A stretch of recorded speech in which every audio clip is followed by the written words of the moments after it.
What does success mean to you?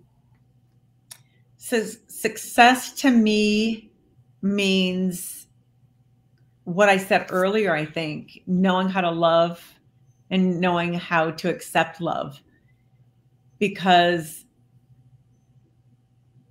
I feel one of the hardest things in the world is to love and accept yourself and to really get to know yourself and be truthfully who you are. If you don't know who you are, someone else will tell you who you are.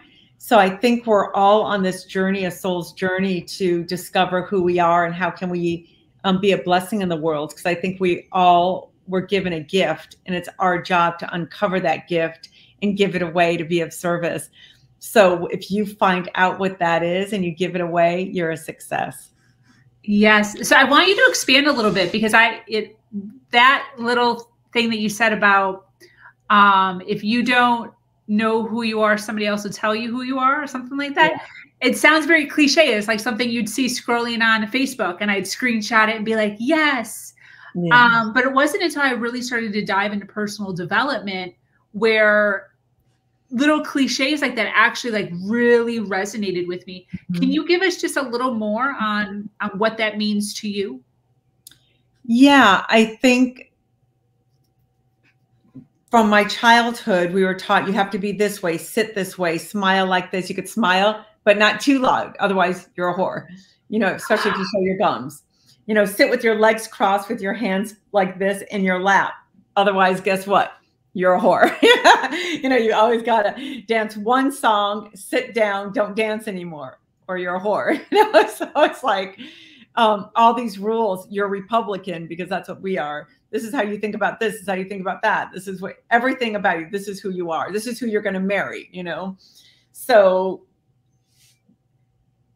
after the gun incident, I thought, okay, let me recreate myself. Who am I if I didn't have any of that? And going on that journey is very hard because you keep slipping back into it because we're hardwired that way.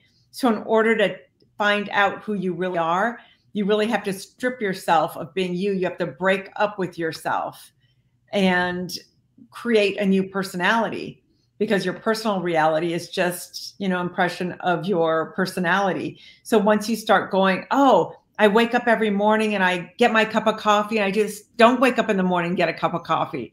Set your alarm to 30 minutes earlier. Get up on the other side of the bed. Maybe do yoga first thing in the morning, just a few stretches, write in your journal. So the way to start switching things up and really knowing who you are is doing a morning routine. And I found a lot of successful people do that, and it's changed my life. If you get up and actually make your bed, meditate for 10 to 15 minutes, an hour if you've got it, on this new version of yourself. Take the time out to write about who you are. Like if you're single, even if you're married, think about who you want to be married to and become that person. So all the qualities you like and respect in someone else. So if God, I'm just fundamentally lazy, or I just don't cook, or I just don't, what is it that you would love in a spouse? Then write those down. This is who I am. Then start stepping into them. Use your little cards and write down, like this is what I'm stepping into. And one little thing, like I'm working on bettering my cooking of all plant-based foods. So it's like cook one meal, every 3 days or so. So get the ingredients one day, the next day, find the recipe, then get the ingredients, then cook, something like that. Break it down so it's not overwhelming when we're so busy. I love that. Yeah, but taking the time to do it, piano, I just got keyboards, and I have a piano downstairs, but upstairs a keyboard so I could practice so nobody could hear me.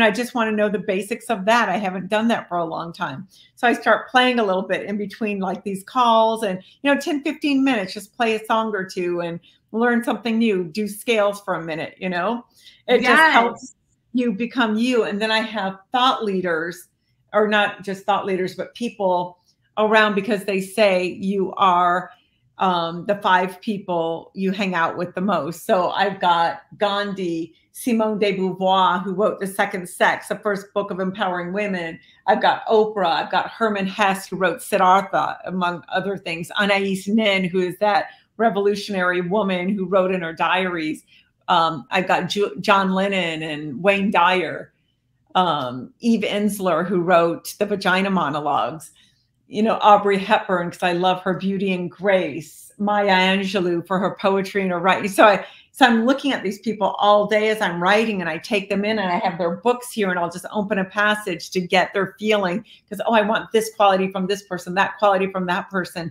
And it really helps to create who you are.